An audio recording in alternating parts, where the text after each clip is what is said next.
I'm joined here today with Ivan Scandale from the DNDi, and thank you very much for joining us. You gave a talk yesterday at our ISNTD D3 conference on drug discovery and diagnostics. You were focusing particularly on filarial research at DNDi. I was just wondering whether you could give us a bit of background about yourself and the current research you're undertaking and what you presented yesterday.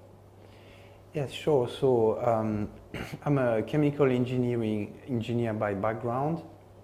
I joined DNDi 10 years ago. I mainly worked on discovery and preclinical projects in different areas, kinetoplastids mainly, and then when DNDi expanded the portfolio in the filarial diseases, I took over this role, and I've been doing some project in drug discovery and preclinical for this therapeutic area.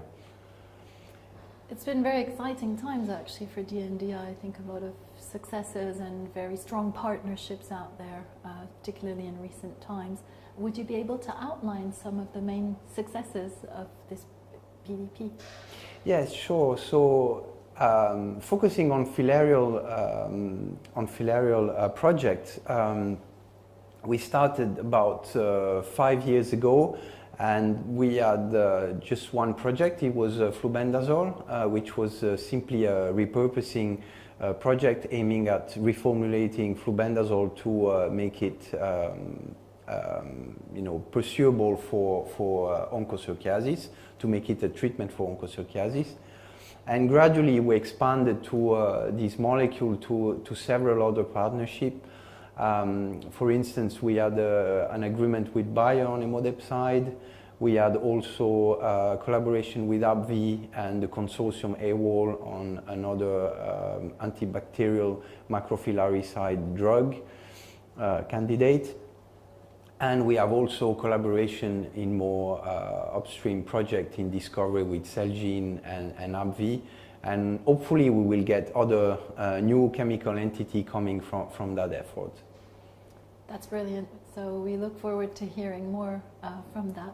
What do you foresee might be sort of the next steps or some of the next big challenges that DNDi or maybe yourself particularly would seek to overcome in your research? So I think there is a high risk of attrition on the current pipeline because although there are several products, they're still in very early phase. They're still hitting phase 1, and some are in mid phase 1. So there is still a high risk of attrition, and it's urgent to keep the pipeline filled in order to overcome any problem with those molecules. So I think it's important to keep the discovery going. And this is a challenge because most of the funding agencies are less interested in that bit, and gradually the funding is disappearing. So I really think we need to find other avenues to continue discovery and having other therapeutic options for these diseases. I don't think we can eliminate these diseases with only one drug. And so it's important to have different options.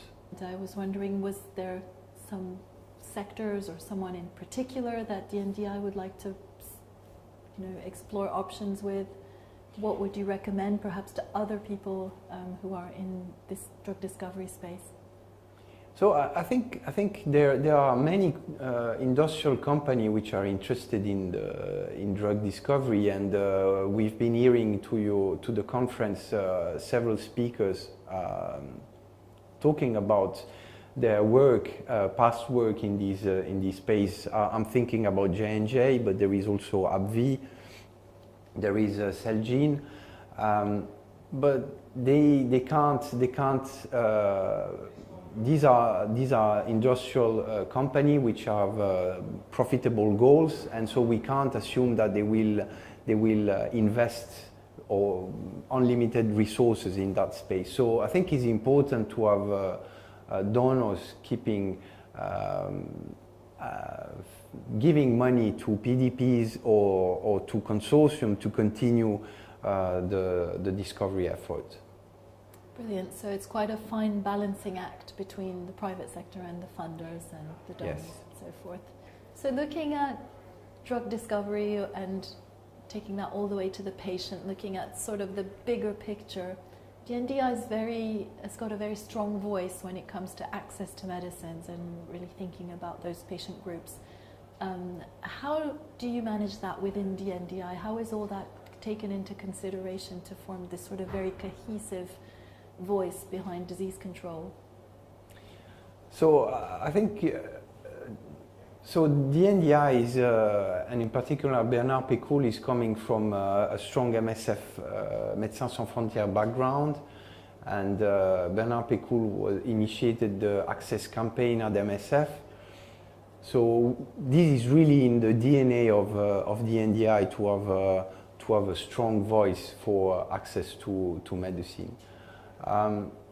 If now we're thinking about filarial diseases in particular, I think this is a great, big challenge, and I think there are a few issues here. So the first one is that historically this disease has been tackled through mass drug administration programs.